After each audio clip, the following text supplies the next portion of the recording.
TRS BJP కానీ ఎన్ని రజతోత్సవాలు చేసినా కానీ ప్రజలు నమ్మరు. ఈ యొక్క సభకు వాళ్ళ ఏర్పాట్లను కేవలం ధనాంకారంతో ప్రజలకు డబ్బులు ఇచ్చి తద్వారా సమీకరించాలనే ఆలోచన చేస్తుర్రు. కానీ ప్రజలు విశ్వాసం ఎప్పుడూ కోల్పోయారు. ఎందుకంటే ప్రజాస్వామ్యం ఎప్పుడు కూడా పరిడిల్లాలంటే గౌరవ ముఖ్యమంత్రి రేవంత్ రెడ్డి గారు ఈ రాష్ట్రాన్ని అభివృద్ధి చేయాలని ఏకైక లక్ష్యంతో ఇలా సభానాయకునిగా ఈరోజు రాష్ట్రాన్ని ముందుకు జరిపిస్తున్న సంగతి మనందరూ తెలుసు. ఇలా 29 రాష్ట్రాల్లో తెలంగాణ రాష్ట్రం వైపు దేశంలో ఉన్న రాష్ట్రాలను ఎన్ని చూస్తున్నాయంటే అభివృద్ధి వైపుగా అడుగులు వేస్తుంది తెలంగాణ ప్రభుత్వం. కానీ శాసనసభకు రాని ప్రతిపక్ష నాయకుడు ఈ దేశంలో ఎవరన్నా ఉంటే అది కేసీఆర్ గారే ఉన్నారని చెప్పక తప్పదు. అందుకొరకే బయట సమస్యల మీద కానీ నిండు శాసనసభలో ప్రతిపక్ష నాయకుడే లేని రాష్ట్రం ఇలా ఏదంటే తెలంగాణ రాష్ట్రం. ఇలా గౌరవ ముఖ్యమంత్రి రేవంత్ రెడ్డి గారు పలు అభివృద్ధి కార్యక్రమాలు చేపట్టి శరవేగంతో ఈరోజు మరి ముందుకోతున్న సంగతి మనందరికీ తెలుసు. ఇలా బీసీల సబ్జెక్టే తీసుకుంటే ఇలా జనగణ చేపట్టి అందులో కులగణ చేపట్టి 42% రాజకీయ విద్య ఉద్యోగ ఉపాధిలో ఇలా చట్టం చేసి కేంద్ర ప్రభుత్వానికి పంపిస్తే ఈ యొక్క దరిద్ర ప్రతిపక్షాలు కేంద్ర ప్రభుత్వం దగ్గరకు పోయి 9 షెడ్యూల్లో ఆ రోజు తమిళనాడు రాష్ట్రంలో ఉన్న ముఖ్యమంత్రి జయలలిత గారు ఏ విధంగా అయితే తిష్ట వేసి కూర్చొని ఆ రోజు కేంద్ర ప్రభుత్వాన్ని ఒప్పించి 9 షెడ్యూల్లో పెట్టిన సంగతి మనకు తెలియదా? ఇలా నేను సూటి అడగదలుచుకున్న ఈ బండి సంజయ్ గారిని కిషన్ రెడ్డి గారిని, మీరు 9 షెడ్యూల్లో పెట్టించి ఏ శాసనసభలో అయితే చట్టం చేసిర్రో రేవంత్ రెడ్డి గారు ఒక సాహసోపేత నిర్ణయం తీసుకున్నారు. ఇలా దేశమే హర్షిస్తుంది. రాహుల్ గాంధీ గారు హర్షించారు, శుభాకాంక్షలు చెప్పారు. ఒక యువ ముఖ్యమంత్రి ఇలాంటి నిర్ణయం తీసుకునడంలో చాలా అభినందనల వెల్లువ ఈరోజు రాష్ట్ర ముఖ్యమంత్రి గారు అందుకోకున్నారు. అందుకొరకే బీసీల పట్ల కానీ ఎస్సీల పట్ల కానీ ఏ రకమైన చిత్తశుద్ధి లేని టీఆర్ఎస్ పార్టీ ఏదైతే రజతోత్సవాలు చేస్తుందో అది అట్టర్ ఫెయిల్గానే నేను ఈ సందర్భంగా వాళ్ళ దగ్గర కాళేశ్వరము నీటిపారుదల శాఖకు సంబంధించిన రీడిజైన్ పేరు మీద డబ్బులు వసూలు చేసి ఆ డబ్బులను ద్వారా మొబిలైజేషన్ చేసి ఏదో పెద్దగా చిత్రీకరించాలని చూస్తారు. కానీ ఇలా రాజకీయ సమాధి కట్టడానికే ఇలా తెలంగాణ ప్రజలు ఉన్నారు. ఆ రజతోత్సవాలను అవన్నీ ఎవరు కూడా పట్టించుకునే పరిస్థితిలో లేదు. ఇలా గౌరవ ముఖ్యమంత్రి రేవంత్ రెడ్డి గారు మా పాలిట బిడ్డ ఇలా 6 గ్యారెంటీలతోటి ప్రజా పాలన సాగుతూ ఉంది. ఇలా గడిల పాలన విముక్తి అయింది. ఇలా ముఖ్యమంత్రి గారు ఎట్లా ఉంటారో తెలియదు గతంలో టీఆర్ఎస్ ప్రభుత్వంలో. కానీ ముఖ్యమంత్రి రేవంత్ రెడ్డి గారు ఇంటి దగ్గర కలుస్తున్నారు, సెక్రటరేట్కు పరిపాలన భవనమైన సెక్రటరేట్గా వస్తున్నారు, వివిధ జిల్లాల్లో బహిరంగ సభలు పెట్టి ఇలా రైతుల పక్షపాతి నిరుద్యోగుల పక్షపాతి మా రేవంత్ రెడ్డి అని ఇలా మా బిడ్డని కడుపులో పెట్టి చూసుకుంటున్నారు. నిన్న మొన్న చూసి ఖమ్మం జిల్లాలో పర్యటనకు వెళ్ళినప్పుడు సన్న బియ్యాలు వండిస్తే సన్న బియ్యాలను రేషన్ షాప్ ద్వారా ఇలా ప్రభుత్వం ఇస్తుందంటే ఆ లబ్ధిదారునింటికి పోయిన ఏకైక ముఖ్యమంత్రి భారతదేశ చరిత్రలో ఒక రేవంత్ రెడ్డి గారు అని చెప్పక తప్పదని సందర్భంగా నేను చాలా గర్విస్తున్నానే సంగతి కూడా. 500 రోజులైనా హామీల అమలు చేయదని చెప్పి కేటీఆర్ గారు మాట్లాడుతుండ్రు. ఎట్లా కేటీఆర్ గారి సవాలుకు నా స్థాయి నాయకుని నేను కోటి చౌరస్తాకు కానీ లేకుంటే నిండు ఉస్మాన్ యూనివర్సిటీకి కానీ కాకతీయ యూనివర్సిటీకి కానీ ఈ 14-15 నెలల్లో కాంగ్రెస్ పార్టీ ముఖ్యంగా గౌరవనీయులు రేవంత్ రెడ్డి గారి నాయకత్వంలో ఈ రాష్ట్రం ఏ రకంగా అభివృద్ధి డిసెంబర్ 7 తారీఖు నాడు ప్రజా పరిపాలన మొదలైతే ఇలా ఉద్యోగాలు ఇచ్చినాం. 56,000 ఉద్యోగాలు ఇచ్చిన చరిత్ర మాది. ఇలా పెన్షన్లు ఇచ్చినాం, రైతు భరోసా ఇచ్చినాం, రైతు రుణమాఫీ చేసినాం. అందుకొరకే కేటీఆర్ గారు మీకు దమ్ముంటే చర్చకు రండి. 10 సంవత్సరాల్లో ఏ విధ్వంసం జరిగిందో, 10 సంవత్సరాల్లో ఏ రకంగా మీరు నిరుద్యోగుల పట్ల శాపంగా మారిరో అదే విధంగా మీరు మహిళల పట్ల మరణ శాసనం రాసిర్రో ఈరోజు మేము 15-14 నెలల్లో రేవంత్ రెడ్డి గారి ప్రభుత్వం ఈరోజు మరి సంపూర్ణంగా ఇలా ప్రజలకు ఆ యొక్క ఫలితాలు అందించడంలో ఎలాంటి అతిశక్తి లేదని సందర్భంగా మనం చేస్తాం. గులాబీ జెండానే తెలంగాణకు అండ, ప్రజలు కేసీఆర్నే కోరుకుంటున్నారు మళ్ళీ అని చెప్పి మాట్లాడుతున్నారు. కాంగ్రెస్ జెండానే ఈ రాష్ట్రానికి రక్ష, శ్రీరామ రక్ష. గులాబీ జెండాకు చెదలు పట్టింది. గులాబీ జెండాను ఇంకా నమ్మే పరిస్థితులు లేరు. గులాబీ జెండాను తీసుకుపోయి బంగాళాఖాతంలో పాతేసినారు. గులాబీ జెండాకు ఇక్కడ స్థానం లేదు.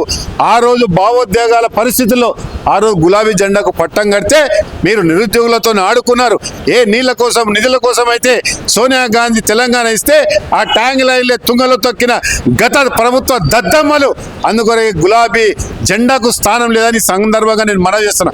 ఇంకొక 20 సంవత్సరాలు గౌరవ ముఖ్యమంత్రి రేవంత్ రెడ్డి గారే ఇవాళ రాష్ట్రంలో సీఎంగా ఉంటారు. అదేవిధంగా ఉద్యోగాలు ఇస్తారు, అదేవిధంగా మహిళలను ఆదుకుంటారు, రైతులను ఆదుకుంటారు. సన్న ఒడ్లు పండిస్తే 500 బోనస్ ఇస్తానని ప్రకటించిన ఏకైక ముఖ్యమంత్రి రేవంత్ రెడ్డి గారని నేను సగర్వంగా సంతోషంగా చెప్పదలుచు. కాంగ్రెస్ పార్టీ ప్రభుత్వం పైన 7.5 పరిపాలన పైన ప్రజలు సంతృప్తిగా ఉన్నారనుకోవచ్చా? రాష్ట్రంలో ఉప ఎన్నికలు రావడం ఖాయమని చెప్పి కూడా కేటీఆర్ గారు మాట్లాడుతున్నారు. ఈరోజు రాష్ట్రంలో ఉన్న ఏదైతే అన్ని రకాల అన్ని వర్గాలు, అన్ని కులాలు, అన్ని మతాలు ఇలా చాలా సంతృప్తిగా ఉన్నారు. నా ఎస్సీ సోదరులు ఇలా వర్గీకరణ చేస్తే వాళ్ళు సంతోషంగా ఉన్నారు. బీసీలైన మేము 42% ఇలా రిజర్వేషన్, ఉపాధి, ఉద్యోగ అవకాశ, రాజకీయాల అవకాశం మేము సంతోషంగా ఉన్నాం. అదేవిధంగా మా పర్సంటేజ్ తీసిన గొప్ప నాయకుడు ఎవరు అంటే రేవంత్ రెడ్డి గారు. గతంలో మా పర్సంటేజ్ లేదు, 56.33% రిజర్వ్ అది లెక్క తేల్చిన గొప్ప నాయకుడు రేవంత్ రెడ్డి గతంలో లేదు కదా. అదేవిధంగా ఇలా అన్ని వర్గాల సంపన్న వర్గాలకు, అదేవిధంగా నా వెనుకబడ్డ తరగతులు కానీ ఎస్టీలు కానీ అందరూ కూడా సంతృప్తిగా ఈరోజు మరి జీవిస్తడంలో ఎలాంటి అత్యది. ఇలా మీరు మారుమూల గ్రామానికి ఆలంపూర్ నుంచి ఆదిలాబాద్ వరకు, మక్తల్ నుంచి ఖమ్మం వరకు పోతే ప్రతి పేదవారి ఇంట్లో ఇలా సన్న బియ్యం తింటున్నారు అంటే అంతకంటే అత్యశక్తి ఏముందని సందర్భంగా నేను మనవి చేస్తాను. ఇలా ముఖ్యమంత్రి అనే వాళ్ళు ఇలా ప్రజల్లో ఉన్నారు. గతంలో ముఖ్యమంత్రి అనే వాళ్ళు ఫామ్ హౌస్లో ప్రగతి భవన్కే పరిమితమయ్యారు, విలాసవంతమైన జీవితాలు గడుపుతున్నారు. ఇలా రాష్ట్రం కోసం దాదాపు ఎన్నోసార్లు కేంద్ర ప్రభుత్వంతో కేంద్ర మంత్రులను కలిసి ఈ రాష్ట్రానికి రావాల్సిన నిధులు ఏ రకంగా తీసుకురావాలని గౌరవ ముఖ్యమంత్రి గారు శ్రమిస్తున్న తీరు రాష్ట్ర ప్రజలందరూ కూడా హర్షం వ్యక్తం చేసడంలో ఎలాంటి అతిశక్తి లేదని సందర్భంగానే మనం ప్రధానంగా ఈ మధ్యలో 3 పార్టీలు బీఆర్ఎస్, బీజేపీ, కాంగ్రెస్ పార్టీ బీసీల గురించి అని పెద్ద ఎత్తున మాట్లాడుతున్నాయి. అంటే బీసీలు అందరూ చైతన్యం అవుతున్నారు, బీసీలు అందరూ ఏకమవుతున్నందుకైనా 3 పార్టీలు మాట్లాడేది, లేకపోతే బీసీల పట్ల చిత్తశుద్ధి ఉందో అనుకోవచ్చా? అక్కడ కవిత గారు కూడా బీసీల గురించి మొన్న జ్యోతిరావు పూలే జయంతి అప్పుడు కూడా అసెంబ్లీలో జ్యోతిరావు పూలే విగ్రహం పెట్టాలి, బీసీలకు అది చేయాలి ఇది చేయాలి అని మాట్లాడుతుంటారు. ఎట్లా చూడొచ్చు? 10 సంవత్సరాల అధికారంలో ఉండి ఒక జ్యోతిరావు పూలేని కానీ, రాజ్యాంగ నిర్మాత డాక్టర్ బాబాసాహెబ్ అంబేద్కర్ గారికి కనీసం పూలమాల వేసి నివాళులు వేసిన సందర్భం ఏదైనా కేసీఆర్ గారు చేస్తే నేను గాంధీ భవన్ మెట్లకు నా ముక్కు నేలకు రాసి పోతాను. అదేవిధంగా బీజేపీ నాయకులకు నేను బీజేపీ నాయకులను బండి సంజయ్ ఒక బలహీన వర్గాలకు సంబంధించిన వ్యక్తిని ఏదో గ్రాఫ్ పెరుగుతుందని అది తీసేసిన సంగతి మనం చూస్తూ ఉన్నాం. వీళ్ళకు బీసీల మీద వీళ్ళకి చిత్తశుద్ధ. ఇలా కాంగ్రెస్ పార్టీ చిత్తశుద్ధితో బీసీలకు ఏది సమగ్ర సర్వే చేయించి దాంట్లో కులగన చేయించి అసెంబ్లీలో చట్టం చేసి మా సంఖ్యాబలం తీసినందుకు ఇలా బీసీల వాదం గట్టిగా వినిపిస్తున్నది కాబట్టి వాళ్ళు బీసీ వాదం ఎత్తుకున్నారు. నేను ఒకటే కోరుతున్నాను, కేటీఆర్ గారు మీ వర్కింగ్ ప్రెసిడెంట్ బీసీకి ఇవ్వమని డిమాండ్ చేస్తాను. నేను కిషన్ రెడ్డి గారు కోరుతున్నా, మీ పదవులు బీసీలకి ఇయ్యండి అంటున్నా. మీరు ఇన్ని రోజులు కేంద్ర మంత్రి పదవి చేసిరు కదా, ఇంకో బీసీకి ఇవ్వండి మీ కేంద్ర మంత్రి పదవి కానీ మీ యొక్క అధ్యక్ష పదవి కానీ, అవి మాత్రం ఇయ్యరు. కానీ బీసీలను మభ్యపెట్టే దిశగా ఇవాళ ఈ 2 ప్రతిపక్ష పార్టీలు చేస్తున్న కుట్రను ఈ రాష్ట్రంలో ఉన్న బీసీలందరూ కూడా గమనించారు.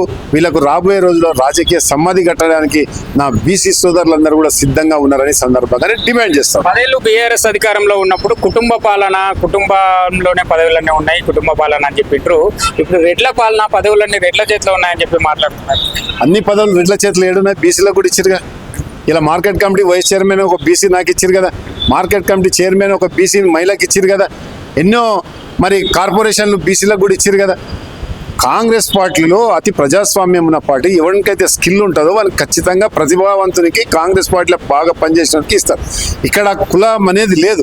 కులం అనేది కేవలం టీఆర్ఎస్ పార్టీలోనే ఉంది తప్ప వేరే పార్టీలో ఏ పార్టీలో కూడా దొరకదు. మీరు భూతద్దం పెట్టాం, మా దగ్గర కుల వివక్ష లేదు.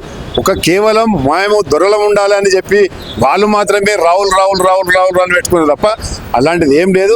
ఇక్కడ రాజకీయ వికేంద్రీకరణ జరుగుతుంది కాంగ్రెస్ పార్టీలో. ఢిల్లీ నుంచి గల్లీ వరకు రాజకీయ ప్రతి వారికి అవకాశం ఇస్తారు. ఒకవేళ మాలన్నట్టే మేము రాజకీయ వికేంద్రణ చేయకపోతే ఎస్సీ వర్గీకరణ చేస్తుంటేమా, బీసీ వర్గీకరణ చేస్తుంటేమా, చట్టసభల్లో బీసీలకు రిజర్వేషన్ పెట్టాలని అంటుంటేమా, లేకుంటే గవర్నర్ గారితో ఆమోదం పొంది ఇలా 9th షెడ్యూల్కి పంపిస్తుంటేమా? అలాంటిది ఏముంది? రేవంత్ రెడ్డి గారు ఒక గ్రామీణ స్థాయి నుంచి అన్నీ చూసిన నాయకుడు. బీసీల జీవన శైలి మీద కానీ, ఎస్సీ జీవన శైలి మీద కానీ పట్టున నాయకుడు కాబట్టి, రైతు కుటుంబం నుంచి వచ్చిన నాయకుడు కాబట్టి అన్ని వర్గాలకు సంపూర్ణ న్యాయం చేసడంలో ఎలాంటి అతిశక్తి లేదని సందర్భంగానే మనం చేస్తాం.